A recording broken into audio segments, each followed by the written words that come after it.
Alright, hello everyone. Mario fans, I think you know what time it is, and I think you know what game I'm about to talk about, because you read the title of the video, which is a title that I don't even know yet, as I'm recording this. It's time to talk about Super Mario Bros. 2. Not the Super Mario Bros. 2 that we got in 1988. We'll talk about that game later on. We're talking about the real sequel to Super Mario Bros. That never even made it outside of Japan. Super Mario Bros. 2, released in 1986. Outside Japan, this game is not referred to as Super Mario Bros. 2, however, it is referred to as Super Mario Bros. The Lost Levels. People outside of Japan wouldn't be able to play this game officially until 1993 when Nintendo released Super Mario All-Stars, the compilation that includes Super Mario 1, 2, 3, and the Lost Levels. This game was developed with the intention of creating a more challenging game for people who have mastered the original Super Mario Bros. And as I mentioned, this game did not make it outside of Japan. Reason being because Nintendo probably went really overboard when developing this game. Because even to this very day, Super Mario Bros. The Lost Levels, or Super Mario Bros. 2, the original Super Mario Bros. 2, is still considered one of the hardest games of all time. And it's most likely still the hardest Mario game out there. I've also heard people say that this is probably the worst Super Mario game of all time. And I've seen a lot of people on the internet bash this game for years, and to humorous degrees. After all, it's always amusing to watch YouTubers rage over a hard game. You've got some people saying that this game was developed by Satan. I've heard some people call this the first ROM hack or the first Kaizo Mario. And I've even heard some people retroactively compare this game to Super Mario Maker, even though that game came out 29 years after this one. One thing I've recently discovered about this game is that this wasn't originally intended to be the follow-up to Super Mario Bros.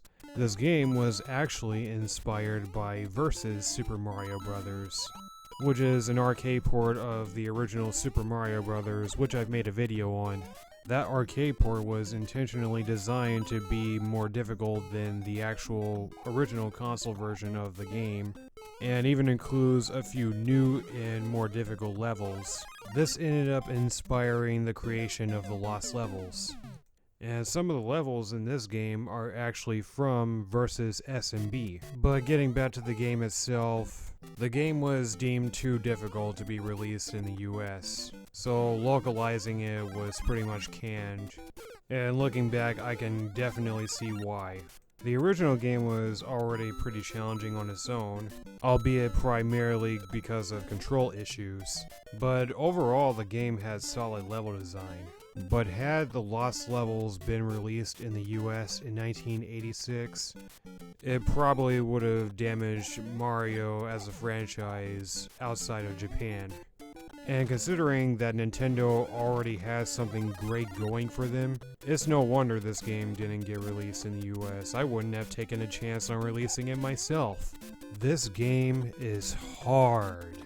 Brutally hard. Still one of the hardest games I've ever played.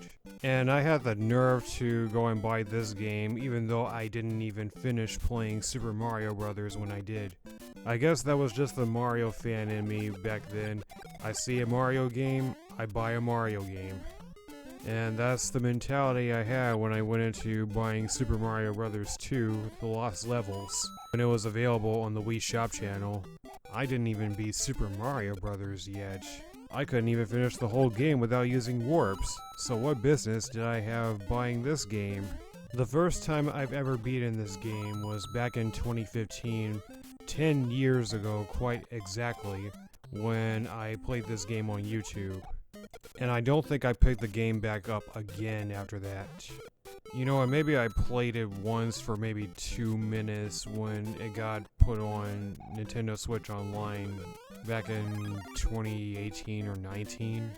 I just really didn't think I would play this game again. I mean, most people wouldn't really play this game again because a lot of people just don't think it's very fun. And maybe I didn't think it was fun back then either. That being said, that was 10 years ago. So, what do I think of this game now? Well, the game is still hard as all get out, but strangely enough, I actually had fun with this game revisiting it, which is actually insane to think about because I didn't think that this game was fun at first, and I didn't think I was going to have fun revisiting it either. I remember back when Super Mario Bros. Wonder was on its way out the door, and I was going to attempt to play all the original Super Mario games before Super Mario Bros. Wonder came out, and that just didn't happen. I only ended up playing SMB 1. I was even going to play SMB 2, The Lost Levels, but that just ended up not happening. 1, because of time constraints, and 2, because, well, I wasn't totally sure I wanted to play that game again. And it's like, now that I'm making a video about it, it's kind of like all the fears that I was feeling about playing this game again kind of just went away somehow. I went into this game thinking I was gonna absolutely suck at it, but I was playing the game surprisingly well. Which is not saying much because when I originally intended to play through the game on my channel, I had 4 hours of recorded footage of me playing through the game. It took me 4 hours to beat this game. And that's a very long time for a game like this because this game shouldn't really take you more than 30 minutes to beat. But because of how challenging the game is, it might take much longer than half an hour to beat it. And it certainly took me more than half an hour. And it doesn't help that the controls are exactly the same as the original SMB. Which, as I've said in my SMB video, the controls are what make the game more challenging than the level design itself. But in the case of the Lost Levels, you're going against the wonky controls of the original game and the crazy level design of this game.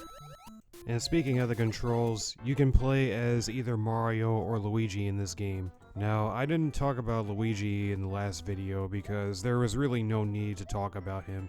In the first Super Mario Bros., Luigi is the clone of Mario and he is the player 2.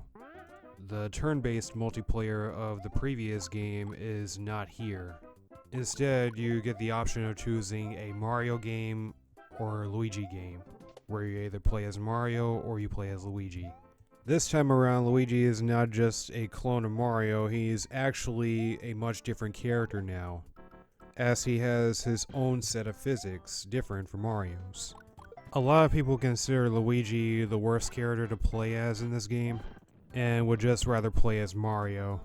Which is understandable because Luigi's traction is definitely worse. He also takes longer to build up momentum, but he does have a much better jump than Mario. It's a little difficult to say which character has the harder playthrough, because I can see why people want to play as Mario because he's the more balanced character. Although Luigi has his benefits, there are times when people might struggle more with him than Mario. So, let's talk about the level design, which we've already established is much more difficult than the previous game. Just look at how you need to get a super mushroom in the first level. You have to bounce the mushroom up and out of the blocks just so it can fall down and reach you. And I'll tell you, I've played every 2D Super Mario game in existence, and not one of them has ever made the player work to get the super mushroom on the first level as this game does. And that pretty much goes for the rest of the game. You want to get a power-up, it's not going to hide in plain sight, you're going to have to look for that thing. It's like the developers knew that players were going to try and look for a mushroom in the blocks below, Because in one of the blocks at the bottom of level 1, there is a mushroom that looks really dark and doesn't look very edible at all, called the poison mushroom, which probably tells you everything you need to know. Funny thing about this game is that the poison mushrooms are more common and more easy to find than super mushrooms, especially near the end of the game. And there's some levels that have a lot of blocks in them. They either have a lot of blocks or they barely have any blocks at all, and there's just no in between, which could make your hunt for power-ups either tedious or almost impossible. It seems like there's just more of everything in these levels to make everything more of an obstacle course. One obstacle that this game has a lot more of, especially, is bottomless pits. They are everywhere. Well, you might be thinking, well, yeah, the first game had bottomless pits too, but no, you don't understand. These bottomless pits are different. Just look at the obstacle in World 1-2, where you have to jump on 3 falling platforms over a bottomless pit. It's just the second level of the game. In World 2-2, there's a part of a level where you have to find 2 invisible blocks over a bottomless pit to get on top of a warp pipe and then jump off of it to reach the next part of the level. If what I said sounds complicated, just look at the gameplay. I've never seen a Mario game make a player look for invisible blocks just so you could get on top of a pipe to jump off it to reach the next part of the level. This game sure loves bottomless pits. And while we're on the subject of invisible blocks, there's this giant wall in World 5-1 that completely stops you from progressing. Oh, would you look at that, more invisible blocks, which is something that this game also loves. And it also loves to throw in these green springs that bounce you so high up off the screen you can't even see yourself fall.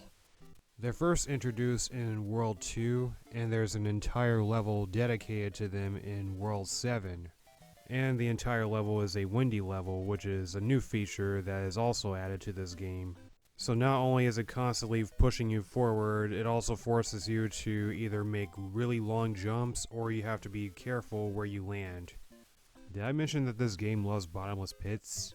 The game really forces you to use your moveset, especially when you have to make a lot of large jumps, which there's a lot of large jumps.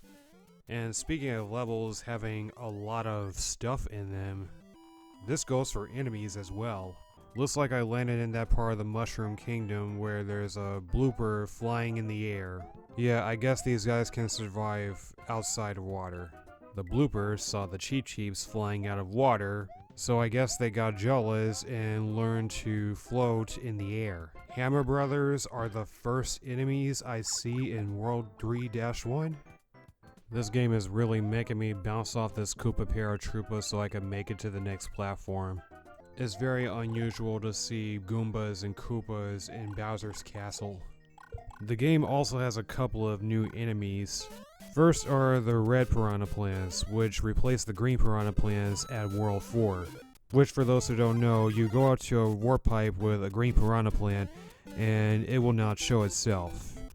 However, red piranha plants have no qualms showing themselves even when you're up close to them. They're also much faster. At least they still hide themselves while you're on top of a pipe, so that's not so bad. Now let's talk about the Hammer Brothers real quick. We already know how these guys work. They move around a little bit and they throw their hammers and you have to dodge them. Sometimes they'll jump, but they usually stay in one place. But the Hammer Brothers that appear in World 7 are much more aggressive, as they no longer just sit in one place, but they walk towards you. These guys will not give you any time to study their movements. They want to get up close and personal and still try to knock you out with a hammer. But once you get past them, they just go back to their normal state of staying in one place. But can we just talk about how nerve-wracking that is? Imagine you're playing this game for the first time and then you get to World 7 and you see a random Hammer Brother walking towards you very slowly and you just have no idea how to react. If the Hammer Brother is your least favorite enemy in Super Mario Bros., because it certainly is mine, the walking Hammer Brothers are a Hammer Brother hater's worst nightmare. These guys may as well be called the Black Air Force Brothers. I'd sure hate to be in the Mushroom Kingdom and I find one of these guys walking out towards me. If I had to choose my least favorite levels in the game, it all goes to the Bowser Castle levels. Not only are there a lot of narrow spaces where you have to make precise jumps and movements, but a lot of enemies will also get in your way, if not the fire sticks. Long jumps are no stranger to these levels as well. The fireballs that fly out of the lava really piss me off. The amount of times they jump out of the lava and the frequency of them doing it is so ridiculous. Just when you think you have an opening to make a jump, they're gonna jump right back out and hit you as you're trying to make a jump. There are fire sticks all over the place. And I haven't even mentioned the cryptic puzzles, which, just like the first game, there's no indication of if you're taking the right route or not. But also, much like the first game, the All-Stars version introduces sound effects that indicate whether you're taking the right route or not, which does make it a little bit easier. And speaking of cryptic puzzles in Bowser's Castles, World 3-4 is definitely worth highlighting, because the first puzzle that you come across requires you to go the lower route, but if you're Super Mario or Fire Mario, you can't go underneath there, so there's a pipe with a piranha plant in there that allows you to take intentional damage so that you can be Mario and go underneath the narrow route. And the game sort of apologizes to you for that by putting an invisible block with a super mushroom inside. Again with the invisible blocks, but at least this is a good one. Speaking of invisible blocks, there's one high path that you have to take, and it looks like it's impossible because it doesn't look like you can make this jump.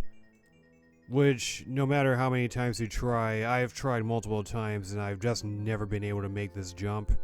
But it turns out that you have to find invisible blocks that help you get up to the high path. And the invisible block requirements strike again. I think that's all I have to say about Bowser's Castles. And I just want to say one more thing about the invisible blocks in this game, especially in World 8-3, which is a level that takes place in the sky, which is a level that you get to by bouncing off of a paratroopa, hitting a question mark block that releases a vine that takes you to the end of the level. This level probably inspired secret X's in future Mario games, because just when you think you've gotten all the way to the end of the level, you end up looping right back around. Anyway, back to 8-3. And I have to admit, this level in particular has some BS in it. Because once you get near the end of the level, there's some invisible blocks hovering over Hammer Brothers. And if you end up hitting one of those invisible blocks floating over the Hammer Brothers, you will either get hit by the Hammer Brother, or you will be greeted by a poison mushroom. There's also 2 invisible blocks that you are required to find in order to get to the flagpole. However, there is one invisible block that does have a Starman in it, if you can find it. When I played through the original version of the game, I actually came across it on accident. But once I found it, it became one of the easiest levels in the game. At least halfway through. As I mentioned earlier, the game's level design really pushes you to learn the moveset, which is actually one of the things I like about this game. A lot of people say that the level design in this game is just not Mario, or that the level design is very unorthodox compared to a lot of other Mario games. But looking back at this game now, I don't 100% agree with that. Yes, the level design is definitely way more challenging than the previous game, and especially a lot of games that succeeded. But I do think it's a bit of an over-exaggeration to say that the game's level design is unlike Mario. I would call it Mario level design, but it takes you into the army, or the military, or whatever. Or in the case of Mario, it takes you into the trenches of the Mushroom Kingdom. But my opinion of this game is pretty much similar to my opinion on the original Super Mario Bros. This game doesn't really improve anything from the first game. If there is any improvement, is that all the levels are unique in their own way and don't have any easy versions of harder levels. If you can even call that an improvement. Now, I pretty much stand by everything I said about this game in this video, because everything I've said about this game is based on my personal experience with it, but I was never bored playing it. In fact, I actually had a pretty good time with it. It was annoying me, but it was a good annoyance, if that oxymoron makes any sort of sense. I wish they could improve on the physics a bit more. I think if the physics were improved a bit more, it would be a much better game. Because as I said in my SMB video, bad controls and hard level design do not mix well. And this game is definitely one of those instances. Because be the level design as it may, I really do think that with much more polished physics and controls, the game would actually be a lot more fun. And I honestly think that people would enjoy it a bit more. That being said, the game is what it is. I'm not necessarily saying that the game is good. Just because I had fun with it doesn't necessarily make it a good Mario game. But I certainly don't hate this game as much as a lot of other people do. I also like the game a lot more than when I did when I was younger. I think I also just put myself in that crowd where people hated this game and I wanted to be a part of the crowd because that was the popular crowd. But I'm glad that I took it upon myself to finally revisit this game. Oh, one more thing I forgot to mention is a warp skip that is in World 3-1. If you successfully manage to spring yourself over the flagpole at the end of the level, it will take you beyond the level to find a warp pipe that takes you back to World 1. So you can either go into the warp pipe and play the first two worlds again, or you can just go down into the pit and start the level from the checkpoint. The developers were having way too much fun trolling the players. One more thing, I've probably said one more thing already, but there is one more thing I want to say. So after finishing all 8 of the main worlds, there is a post-game. In the original game, you have to beat the game 8 times in order to unlock the post-game worlds. Those worlds being A, B, C, and D. Listen, I like the game, but I don't like the game that much. People already sigh a heavy relief whenever they beat this game for the first time. I'm pretty sure most people aren't going to replay this game 7 more times. And neither am I. That being said, the All-Stars version comes in clutch, as you only have to finish the game at least once in order to unlock worlds A through D. Now, I have not played any of the post-game worlds yet, and after I get this video out, I want to go live and play these levels live at some point. I think it would make for a great time. That being said, I'm just gonna close the video off like this. If you're gonna play Super Mario Bros. The Lost Levels, I recommend playing the Super Mario All-Stars version. Although each game has a save feature, whereas SMB, SMB2, and SMB3 only save your world progression, SMB The Lost Levels saves your level progression. Which means that if you get stuck at 7-3, you can save and quit, come back, and restart from that same level. And you can always do the 1-up trick in World 1-1, which can be done within the first 10 or 15 seconds of the level. That way, if you end up getting a game over at some point, you can just go back to World 1-1 and do the extra life trick again. And depending on your playstyle, you can also toggle between Mario and Luigi throughout the game. All the preceding features that I've mentioned are features that the original version of the game do not have, which is why I recommended playing the All-Stars version first. I do recommend playing the original version of the game at least once as well, but only after beating the game on All-Stars. But I think that's all I have to say about this game for now. I wasn't expecting this video to be as long as it was, but to those who made it to the end, thanks for watching. I appreciate it. I will see you all again next time. Have a blessed day.